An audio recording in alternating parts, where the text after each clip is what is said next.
of pennies and money and everything else. What's going on with City, LB? 4 defeats on the bounce, bro. We're being robbed by referees, mate. You know, the referees are just an absolute disgrace. They've got a bias against us, and I'm sure you'll all agree. You know what I mean? We'll just be speaking about it. You all agree there's bias in football, and they want us kicked out the league, man. You know what I mean? We're being attacked.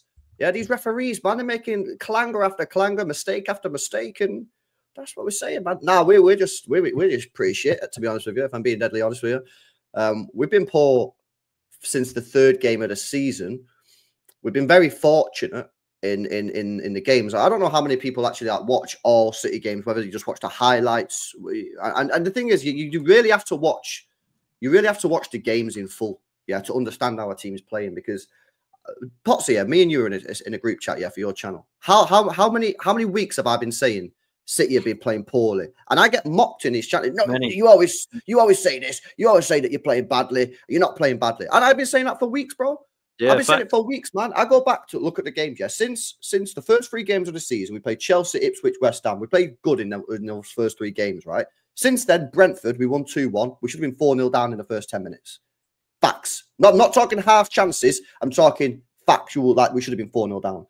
Arsenal was scored in the 97th minute to draw. Newcastle, we was all right, considered a penalty, whatever. Fulham, we won 3-2. We should have been dead and buried.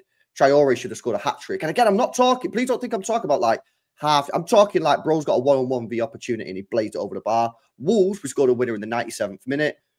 Southampton, we were all right. We lost against Bournemouth. We lost against Brighton, right? So we've not actually been very good, yeah, since the first 3 games of the season. But we've been getting results. We've stayed up near the top of the table. But ultimately, performances dictate long-term results. And our performances have not been good. And therefore, with the short term, our results were all right. But you can't wing your way through a whole season. Can't run away from it forever. Yeah, exactly. You can get away with it. Are you Rodri FC, LB? Are you Rodri FC? I think we might be. It'll be interesting to see what happens now De Bruyne's back. But I think the thing is, though, bro, I already said this in the summer. I said in the summer, yeah, Rodri is the single most important player to any team in Europe. If you put Rodri in our team, we're the best team in Europe. We are. I think we're the best team in Europe, in my opinion, yeah? You take him out, we're just a good team. We're a very good team, but we're just a good team. Yeah, we're not. I just don't think we're a world-class team without him. I think he just keeps everything ticking over. He's the glue at the side.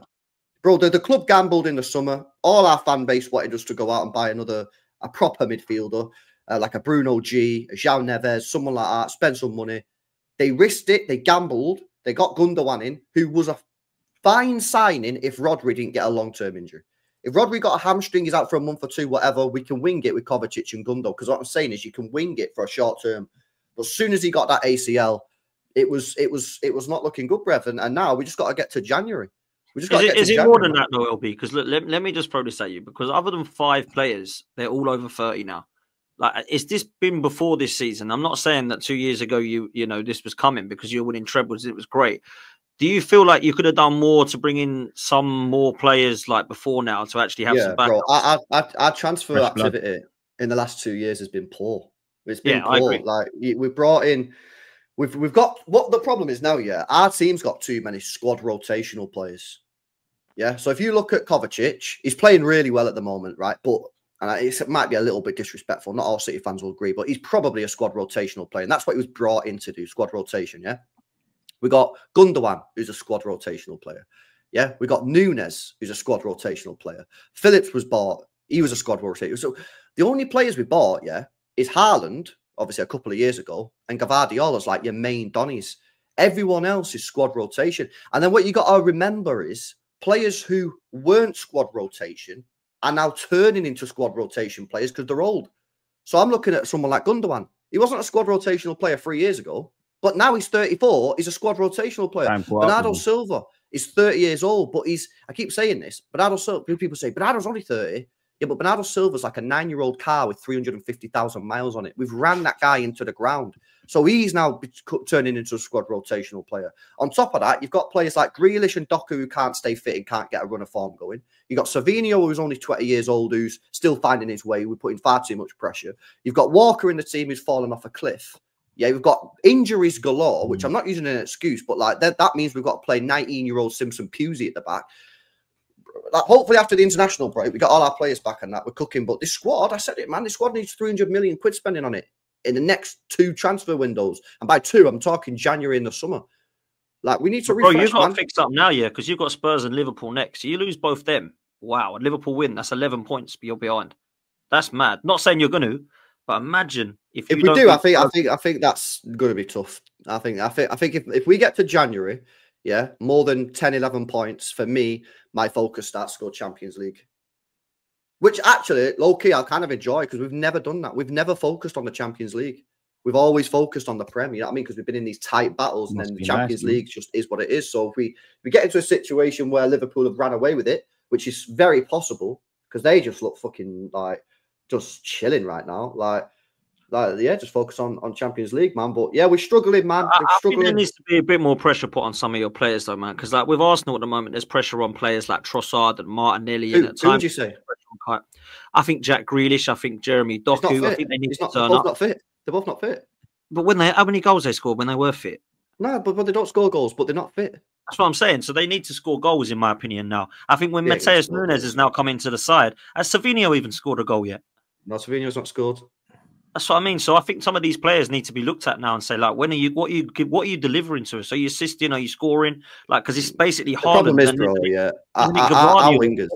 Yeah, the problem is our wingers just don't score enough. Like we went from wingers, yeah, of Sane, Sterling, and Mahrez.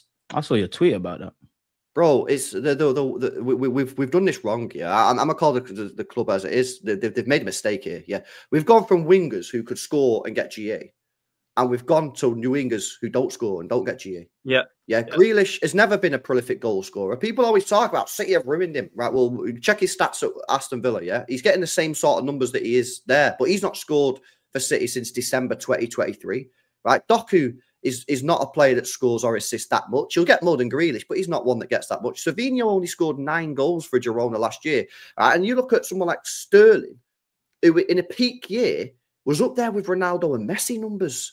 You remember? I think it was 2019, something like that. The guy was up there with Ronaldo and Messi numbers. Mahrez was good for 30, 35 GA a season.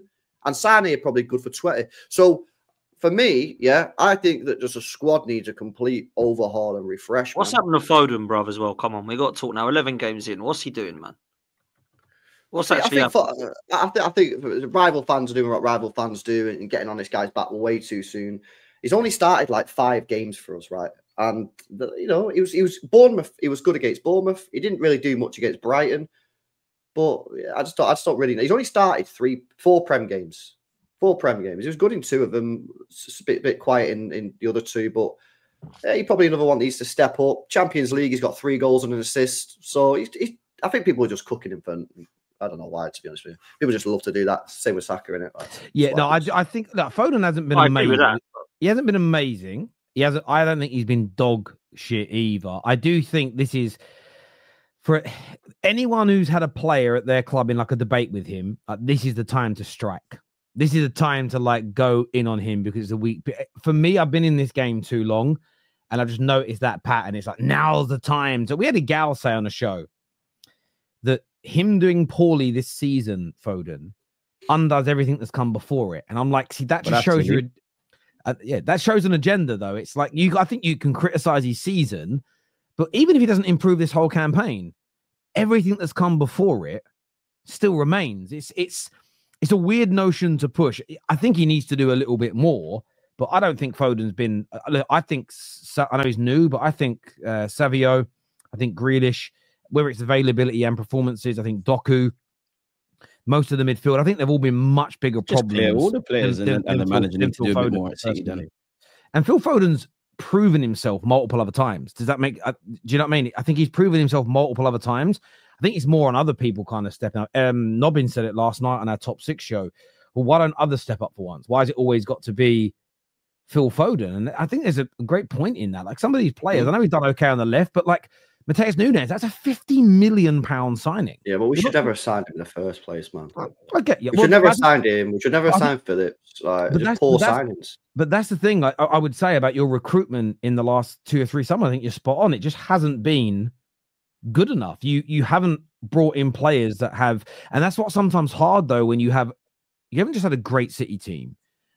Your team at its peak with Mahrez and the like in it, the squad. It's one of the greatest English teams of all time. Replicating that again straight after is nigh on impossible. Genuinely. Yeah, no, I agree, but that's why I'm kind of like chill with Tiki going, our sporting director, because I just think it's time for a change, man. I think it's time for a refresh. I think that maybe some of the ideas have gone stale. It feels like a lot of City fans feel like the club are more bothered about not having this PR over them, or like view that they go out and just buy £100 million players and that. And like, that's why they'll go for like bring Gundogan back on a free, or go and get Nunes for 50 mil, or you know what I mean? It's like, that's all well and good and that, but like if you stop winning, then it don't work. You know what I mean? It's like we could have had Bruno, if we would have signed Bruno G in the summer for 120 million, yeah, we would have got cooked for a couple of months where everyone said, you spent 120 mil. And then when he started cooking for us, everyone would be like, yeah, mint. It's exactly what happened with Declan Rice. Yeah, everyone, when Arsenal signed Declan Rice, everyone was going, well paid over the odds there. Now no one's really talking about it. Caicedo, 115 million quid. When he drops a performance like that at the weekend, all of a sudden, no one's talking about his transfer. To be fair, even your Guardiola guy as well. Now that Guardiola, man, this guy's unreal. Like, no one talks about the fee anymore. People only talk about the fee when they don't work. You're spot on as well. City, I'm not going to say you got lucky. It was brilliant work. But when you were signing the John Stoneses and the KDBs for 50 to 60 million, that then was like astronomical money for most players, if that made sense. You then had that core, so you didn't need to spend massively on individual players for a few years. And in that period, players became 80, 90, 100 million pound players. And that's what you haven't done. You should, as you say, you shouldn't have signed Nunes for 50 million. You should have gone and bought a player for 120 million. You know, and that's, you tried to with Declan Rice as an example. And I think that's what you guys, as I say, that's what I think you've got to go and start doing in January is spend money. And some people will give you stick for it. But at the end of the day, barring a handful of teams that have popped their heads above the parapet, everyone that's been successful in football over a prolonged period of time has spent money comparatively to the era that they're in, and you can't get away from it. You know, Arsenal are now in title races, but that's off the back of an investment of what, £600 to £700 million into the squad. Like, people keep saying to me, "Oh, United, you have to spend to help Amorim." I know, I know he ain't going to be able to turn these players into champions. They're not good enough as a squad. So yeah, like City have just got to do that. On